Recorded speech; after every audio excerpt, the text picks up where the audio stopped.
Hello বন্ধুরা, তোমরা সবাই কেমন আছো? আমি ভালো আছি। আমি চিংড়ি মাছ দিয়ে মানকচি রান্না করব মাখা মাখা করে। এবার চিংড়ি মাছগুলো আমি ভাজা বসিয়ে দিয়েছি।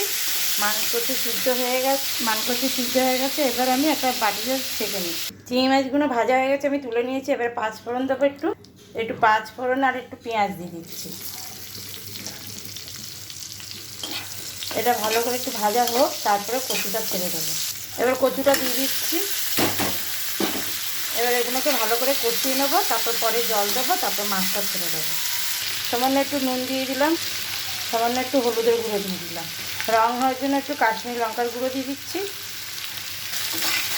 এবার এগুলোকে ভালো করে নেড়ে চেড়ে তারপরে একটু কটা কাঁচা লঙ্কা দিয়ে দেবো।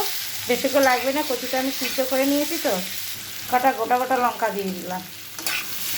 কষানো হয়ে এসছে, এবার আমি জল দিয়ে দেবো। কষানো হয়ে গেছে, আমি এবার জল দিয়ে দিচ্ছি।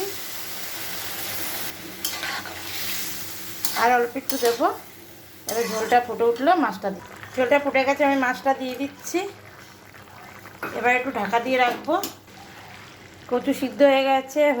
এবার জিরে আর গোলমরিচ দিয়ে নামিয়ে নেবো। কারা কারা এরকম মানকচু খান আমাকে একটু কমেন্ট করে জানাবেন।